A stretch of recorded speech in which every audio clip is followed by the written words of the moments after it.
success tends to have more to do with me and my stuff, right? Like my house, my job, my car, my family. And it can get kind of confusing for people because sometimes it can look like it's not selfish, but more often than not, success tends to have more of a selfish component to it if we're not careful. Significance has more to do with the impact that we have on others. All right, so the first place we're going to start is, let's pretend that you are attending your honor year class reunion, whatever that would be for you. Some of you maybe haven't even gone to your 20 year yet, but that would be your next honor year. Some of you have gone to your 20 year, but your next honor year might be 25 or 30. Some of you might be 40, might be 50, but whatever that honor year is, I want you to pretend that you're going to that this weekend.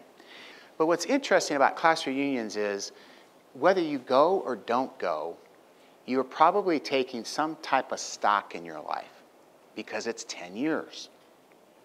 And I don't know about you, I've already attended my 30, but the years go faster, don't they? And it's just kind of like, huh. So I'm 48, I'm 58, I'm 38. Am I where I thought I'd be? That doesn't, whether you go or not is irrelevant, but you start to take stock. So for you to be excited about attending your class reunion this weekend, it's coming up, what's today? Tuesday? It's Saturday night.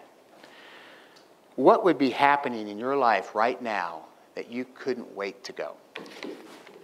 So page 17 at the bottom, where it says, this is Elizabeth Fitzpatrick. She's one of the 4 characters in this book. And these 4 characters are going back to their 20-year class reunion. So this is right at the beginning of the book, and it ends after they've gone to their 30-year class reunion and what transpires over those 10 years. And I'll just give you a little bit of a hint. 2 of them pursue significance, and 2 of them pursue more of what they already have because it's safer, okay? But anyway, here's Elizabeth. I'm really looking forward to the class reunion because I have really done well for myself. I got my dream job at an oil company in Denver. I got married at age 24 to my college sweetheart and have 2 kids, a son and a daughter. Just perfect. Or is it? So she's 38 years old and, you know, is accomplishing, right, all these things that she thought would make her happy. And I'm not saying she's not. You'll have to read it to find out. But she's kind of questioning things a little bit. All right? Because success doesn't always have lasting value, but it feels good for a time. Now we're going to do a completely different let's pretend. We were at our class reunion. Now we're going to instead, let's pretend that you're a third party to your own eulogy this weekend. Not going to the class reunion anymore. You've passed away, but you're going to be listening to the eulogy. For you to have no regrets, what would they be saying about you? And I'll give you a few more minutes, but what we're going to do next is, in groups of 2 or 3, and just wherever you're sitting, I want you to just share what, if any, differences there were between the class reunion answers and the eulogy answers. And for some of you, there may not be many differences. For some of you, it might be drastic. All right, so Darren Hardy also defines significance, which is below that. To know that our lives meant something, that we've had a positive impact on the lives of others, and only significance provides that. Success by itself cannot. So, to just kind of paraphrase this a little bit, success is sometimes more tied to selfishness. It's just another form of it when it gets away from me. And all I want is more, right? Because it just doesn't have that lasting value. And I can be successful, but not necessarily significant. But if I'm truly significant, where I'm having an impact on others, then my belief is you automatically have the success. Of course, it's just framed a little differently, defined a little bit differently. So really, what we're really going for, and some people use those words interchangeably, and I don't want to get into the semantics of it, but sometimes it just helps to be able to call it something different instead of just success is success, or you have one version of success, I have another. We can just say, well, that's success, and let's just call this significance. And then if you go to page 101 in your book, jumping ahead here, you're going to find out a little bit about something here, but you're going to have to read the book to find out the rest. And if you could start with the second paragraph on page 101, and this is Sue Ellen. I really don't know what Kevin would have said, but he must be pleased looking down from heaven. The last few years, we talked a lot about leaving a legacy. Will future generations know we were even here?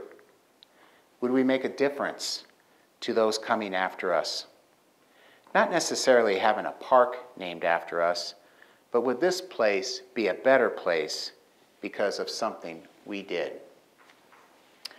All right, so what I'd like you to do now is just talk in groups of 2 or 3, but I want you to just share the similarities, the differences between your first answers that you wrote about the class reunion and the second answers about your eulogy. When I was a little guy, I drew the Osmond brothers. So that tells you how old I am. And what's kind of eerie is I've seen what they look like now, and I look like them. I didn't look like them as a kid, but I look like them now. But anyway, well-meaning adults say, you're not that great of a dancer, you don't know how to sing, so you better pick something else, right?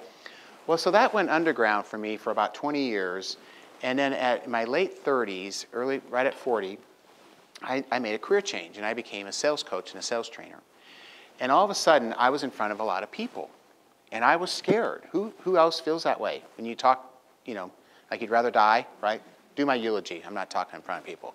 I'd rather have that happen. But I wasn't petrified, but it just wasn't something I did a lot. So anyway, all of a sudden, I realized, I really like to do this, and I feel alive. Well, what it was think about the Osmond brother. Now, this is not anywhere near what I would have been in front of as an Osmond brother, but it's more than 2 people, right?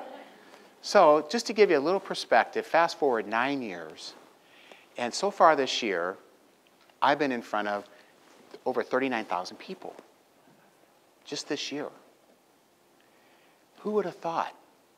But it all tied back to the Osmond brother thing. Okay, now I don't want to put pressure on anybody, but who's feeling there's a little bit of a connection between what you wanted to be as a child and what you're doing right now? Some of us think we're not in the right spot, and we are in the right spot. We just aren't seeing it. Some of you, don't take this the wrong way, and don't tell your employer that I told you to do this, you're not in the right spot. But you're playing it safe, and you're not getting out of your comfort zone, just like Veronica said. Okay, this is some little girl's drawing. Has anybody seen this before? Okay, now, let me just give you a little bit of background. The woman appears to be on a stage, and there are people, looks like mostly guys, with money in their hand. Okay, so the teacher graded this, and the child brought it home. She returned to school the next day with the following note. Dear Ms. Davis, I want to be perfectly clear on my child's homework illustration.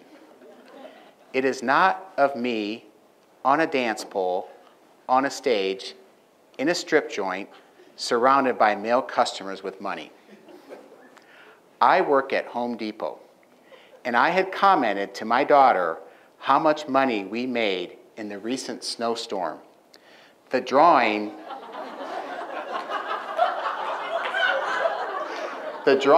is of me, underlined and in bold, selling a shovel.